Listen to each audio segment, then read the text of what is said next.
Good morning. देखिए आज हमारा जो शॉर्ट स्टोरी का चैप्टर नंबर 2 पढ़ने जा रहे हैं। चैप्टर का नाम है द एड्रेस। ठीक है, इसके जो ऑथर्स हैं, जो इसके जो राइटर्स हैं वो हैं मार्गा मिंको। ठीक है, इन्होंने क्या है कि ये जो स्टोरी है ये इनकी ऑटोबायोग्राफी है। इन्होंने अपनी आत्मकथा लिखी हुई इस स्टोरी में। ये जो स्टोरी है ये जर्मन की है। जर्मन के बारे में आप लोग सबने पढ़ा होगा। वो हिटलर जो था वहाँ का तानाशाह था। ठीक है, या शासक था।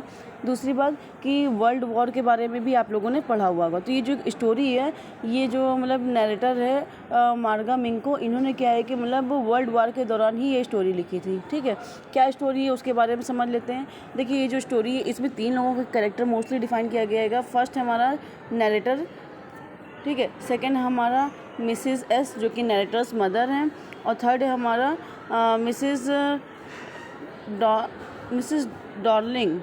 ठीक है, मिसेस डॉर्लिंग। ये जो है जो मिसेस डॉर्लिंग है ये नरेटर की जो मदर थी उनकी बहुत ज़्यादा क्लोज फ्रेंड थी, एक परिचित थी वो। तो ये जो स्टोरी है इसमें बताया गया कि वर्ल्ड वार के दौरान क्या था कि जितने भी जीव पीपल थे, यानी कि जितने भी यहूदी लोग थे, तो हिटलर जो तानाशाह था वहाँ का, वो क्या कर रहा था कि जितने भी जीव पीपल थे उन सबको जीव कैंप में भेज रहा था। और जीव कैंप में क्या था कि उन लोगों पर टॉर्चर किया जाता था, बहुत ज़्यादा उनको पनिश किया जाता था। ठीक है, तो इसमें क्या था कि कोई कंफर्मेशन नहीं थी कि जीव कैंप में जाने के बाद लोग वहाँ से जीवित वापस आएंगे। दूसरी बात इसमें क्या होता है कि जो नरेटर की जो फैमिली होती है उसको भी क्या था जीव कैंप में भेज दिया गया था। वहाँ पर भी उसकी फैमिली को बहुत ज़्यादा टॉर्चर किया गया था। उसके पेरेंट्स डेड हो गए थे वहाँ पर उस कैंप में। केवल नरेटर ही बची थी। और नरेटर की मदर ने क्या किया था कि पकड़े जाने के डर से पहले ही से ही उसका जो भी वैल्यूएबल थिंग्स थी, जो भी वैल्यूएबल सामान था, वो सब क्या था कि अपनी जो फ्रेंड थी, जो कि उनकी एक्वांटेंस थी मिसेस डॉर्लिंग, उनको उन्होंने क्या किया था कुछ समय के लिए कहा था कि आप अपने पास ये सामान रख लीजिए। अब जब नरेटर वापस आती हैं जीव कैंप से, जीवित बच जाती हैं, जब वापस आती हैं तो नरेटर पहले ये सोचती है कि मुझे उन चीज़ों से कुछ लेना देना नहीं है, क्योंकि उन चीज़ों को वापस लूँगी तो क्या होगा, मुझे बहुत ज़्यादा दुख होगा, मुझे मदर की याद आएगी हर चीज़ को देखते हुए। लेकिन फाइनली वो क्या सोचती हैं कि वो अपना सामान वापस लेना चाहती हैं। तो जो मिसेस डॉर्लिंग का जो एड्रेस था, तो उस बताए हुए एड्रेस पर वो जाती हैं। तो उसी से यहाँ पे स्टोरी स्टार्ट होती है। चलिए देखते हैं, स्टार्ट करते हैं हम लोग। पैराग्राफ हमारा फर्स्ट है।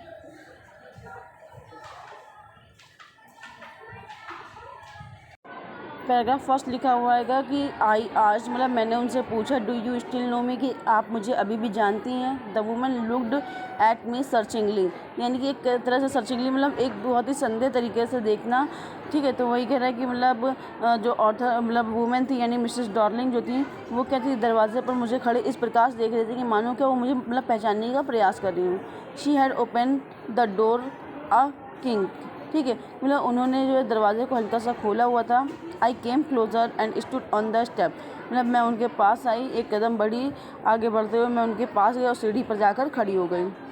No I don't know you, उन्होंने मुझसे क्या कहा कि नहीं मैं तुम्हें बिल्कुल भी नहीं जानती। जब मैंने उनसे पूछा कि क्या आप मुझे जानती हैं, तो उन्होंने मुझसे क्या कहा कि नहीं मैं आपको बिल्कुल भी नहीं जानती हूँ। तो मैंने अपना इंट्रोडक्शन दिया। नरेटर करें कि मैंने अपना इंट्रोडक्शन दिया। मैंने क्या कहा, I am Mrs S daughter, मैं मिसेस एस जो है वो नरेटर की मदर के लिए यूज़ किया गया है कि मैं मिसेस एस की डॉटर हूँ। She held her hand on the door as though she wanted to prevent it opening any further. ठीक है, और जो मिसेस डॉर्लिंग थी वो दरवाजे पर इस तरह से अपने हाथ को प्रेस कर रही थी कि मानो क्या हो कि वो दरवाजे को और अधिक खुलने से रोक रही हूँ। Her face gave absolutely no sign of recognition, और उनके फेस को देख करके कम्प्लीटली मुझे ये एहसास हो रहा था कि शायद उन्होंने मुझे बिल्कुल भी नहीं पहचाना, अब भी उन्होंने मुझे बिल्कुल नहीं पहचाना है। She kept staring at me in silence, stare था घूरना, उन्होंने बहुत ही खामोशी पूर्वक उन्होंने मुझे अभी भी घूरना जारी रखा। यहाँ पे आपका पैराग्राफ नंबर फर्स्ट फिनिश हुआ। नेक्स्ट आता है कि लिखा हुआ है कि perhaps I was mistaken, perhaps शायद, आई वॉज मिस्टेकन, मुझे लगा कि शायद मुझसे गलती हुई है। I thought perhaps it is not her, मैंने सोचा कि संभवतः क्या है कि वो महिला नहीं है जिनकी तलाश में मैं यहाँ पर आई हुई हूँ। I had seen her only once, क्योंकि मैंने उन्हें केवल एक ही बार थोड़ी देर के लिए देखा था, fleetingly, and that was years ago. मैं ये सोच रही थी कि शायद ये वो महिला नहीं है जिनकी तलाश में मैं यहाँ आई हूँ, क्योंकि मैंने केवल एक ही बार थोड़ी सी देर के लिए उन्हें देखा था और ये कई वर्ष पुरानी बात है। It was most probable that I had रंग द रॉन्ग बेल। और शायद क्या है, मतलब संभवतः मैंने क्या किया है कि गलत घर की घंटी बजा दी है। The woman let go of the door and step to the side. तो मतलब महिला क्या थी कि दरवाज़ा छोड़ कर के किनारे खड़ी हो जाती हैं, मतलब दरवाज़ा छोड़ देती हैं और एक और खड़ी होती है। मतलब मैंने उनसे कहा कि शायद आप वो महिला नहीं है जिसकी तलाश में मैं यहाँ आई हूँ, और शायद मैं किसी गलत घर की घंटी मैंने बजा दी है। तो उन्हें ये लगता है कि मतलब मैं उन्हें बिल्कुल पहचान नहीं पाई हूँ, या कहते मतलब वो उन्हें लगता है कि शायद कोई रॉन्ग पर्सन उनके घर आया हुआ है। तो इसलिए वो क्या करती है, दरवाजे को जो मतलब पहले कम्प्लीटली प्रेस कर रही थी ताकि और अधिक दरवाज़ा ना खुले, अब क्या था कि मतलब वो दरवाजे को छोड़ करके किनारे साइड में खड़ी हो जाती हैं। The woman let go of the door and stepped to the side. मतलब दरवाजे के वो किनारे खड़ी हो जाती हैं। She was wearing my mother's green knitted cardigan. ठीक है, मतलब जब वो किनारे साइड में खड़ी होती है तो मतलब मैं देखती हूँ कि जो वो जो हरे कलर की स्वेटर पहनी हुई थी, ऊन का जो बुना हुआ कार्डिगन पहने हुए थी उन्होंने, यानी स्वेटर पहनी हुई थी छोटी सी, वो क्या थी, मेरी मदर की थी। The wooden buttons were rather pale from washing. Pale मतलब होता है पीला, और जो मतलब जो वुलन बटन थे, ठीक है, जो वुडन बटन यानी कि जो लकड़ी के बटन लगे हुए थे उस वुलन स्वेटर में, वो क्या थे, बहुत अधिक धुल जाने के कारण, यानी कि स्वेटर को बहुत अधिक धुलने के कारण वो जो वुडन बटन थे वो क्या थे, कम्प्लीटली पेल हो गए थे, यानी पीले पड़ गए थे। She saw that I was looking at the cardigan and half hid herself again behind the door. और उन्होंने जब ये देखा कि मैं उनके मतलब स्वेटर को देख रही हूँ, तो उन्होंने क्या किया, दोबारा फिर से अपने आप को दरवाजे के पीछे छुपा लिया। मतलब इस वजह से उन्होंने दरवाजे के पीछे खुद को छुपा लिया ताकि मैं उनकी आइडेंटिटी को पहचान ना सकूँ। But I knew now that I was right. लेकिन उस स्वेटर को देखते हुए मुझे ये एहसास हो गया था कि मतलब मैं बिल्कुल सही पते पर आई हूँ। Well your mother knew my mother, I asked. मैंने उनसे पूछा, खैर यू न्यू माई मदर, आप मेरी माँ को जानती थी। Have you come back, sad the woman. तो फिर मतलब फोर्सली उस वुमेन को, या कहते हैं मिसेस डॉर्लिंग को भी मुझे पहचानना पड़ा, और उन्होंने मुझसे कहा, हैव यू कम बैक, क्या तुम वापस आ गई हो। I thought that no one had come back. मतलब मुझे तो लग रहा था कि कोई भी वापस नहीं आया है। तो नरेटर क्या कहती हैं, ओनली मी, मतलब केवल मैं ही आई हूँ, मतलब मेरे अलावा क्या है, कोई भी जीवित नहीं बचा है, केवल मैं ही वापस आई हूँ। थर्ड पैराग्राफ है, the door open and close in the passage behind her. यानी कि उनके पीछे का दरवाज़ा थोड़ा सा खुला और फिर से बंद हो गया। अ मस्टी स्मेल इमर्ज, और उसमें से बहुत ही मतलब बदबूदार जो गंध थी वो आना स्टार्ट हो गई। I regret I can not do any thing for you. तब उन्होंने मुझसे कहा कि मतलब मुझे बहुत ज़्यादा दुख है कि मैं तुम्हारे लिए कुछ भी नहीं कर सकती हूँ। I have come here specially on the train. तो मैंने उनसे कहा, I have come here specially on the train, मतलब मैं विशेष रूप से मतलब ट्रेन का सफ़र करके मैं आपसे यहाँ मिलने आई हूँ। I wanted to talk to you for a moment, मैं कुछ देर के लिए मतलब मैं कुछ देर से, या मैं कुछ समय के लिए आपसे बात करना चाहती हूँ।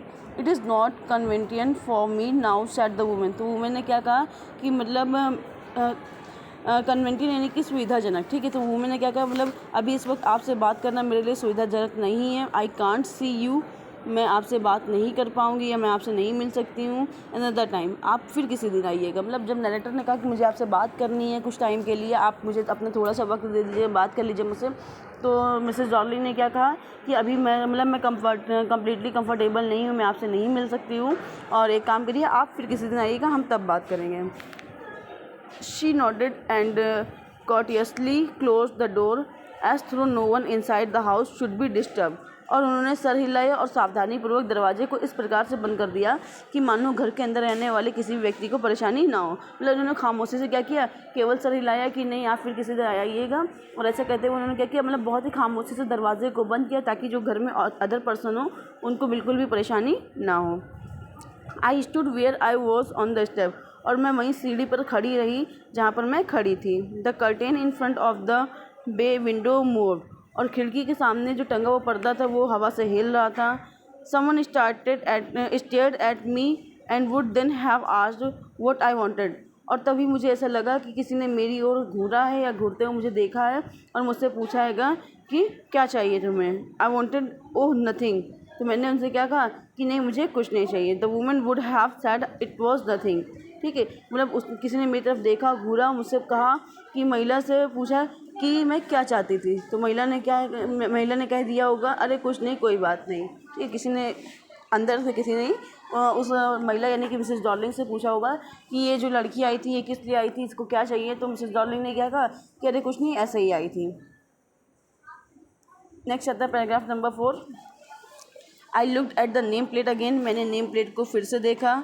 Darling I said in black letters on white enamel, और उस सफ़ेद प्लेट पर काले अक्षरों से डॉर्लिंग लिखा हुआ था। And on the jamb a bit higher the number 46, और दरवाजे की चौखट पर कुछ ऊंचाई पर कुछ नंबर यानी कि हाउस नंबर 46 लिखा हुआ था। As I walk slowly back to the station, और जब मैं स्टेशन की ओर धीरे धीरे लौटी, I thought about my mother, तो मुझे अपने मदर का ख्याल आया। Who had given me the address years ago, जिन्होंने कई सालों पहले मुझे ये पता दिया हुआ था। It had been in the first half of the war, और ये युद्ध के युद्ध से पहले के समय की बात है, यानी कि युद्ध से पहले उन्होंने मुझे एड्रेस दिया हुआ था और मुझसे कहा था कि हमारी जो भी वैल्यूएबल थिंग्स है इस एड्रेस पर आप तुमको मिल जाएगी, यहाँ से जाकर के सारा सामान ले लेना, ठीक है। और जब उन्होंने मुझे ये एड्रेस दिया था तो युद्ध से पहले की बात थी ये। I was home for a few days and it struck me immediately that something or other about the room had changed, ठीक है। तो यहाँ पे नरेटर कह रही है कि मैं कुछ दिनों के लिए घर आई थी और तुरंत ही मुझे आभास हो गया था कि कमरे में थोड़ा सा बदलाव किया गया है। आई मिस्ड वेरियस थिंग, मुझे अनेक वस्तुएं गायब मिली थी। My mother was surprised I should have notice so quickly, मेरी माँ इस बात से आश्चर्यचकित थी, मैंने जल्द ही इस बात पर ध्यान दिया। Then she told me about Mrs Darling, जब मैं कुछ दिनों के लिए घर वापस आई थी तो मैंने नोटिस किया कि घर में कुछ चीज़ें गायब हैं।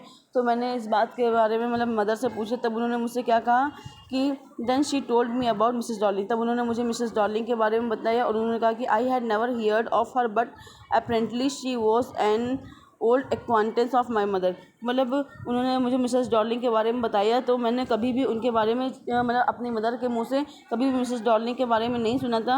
लेकिन ये स्पष्ट था कि अगर मेरी मदर ने जो है उनके पास अपनी वैल्यूएबल थिंग्स रखवाई है तो क्या होगा कि वो मेरी माँ की पुरानी परिचित होंगी।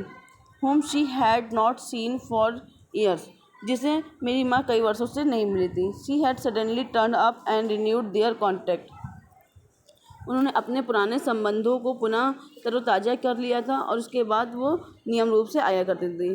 Since then she had come regularly, यानी कि बहुत ही लंबे समय से मेरी मदर जो थी वो अपनी फ्रेंड से नहीं मिली थी।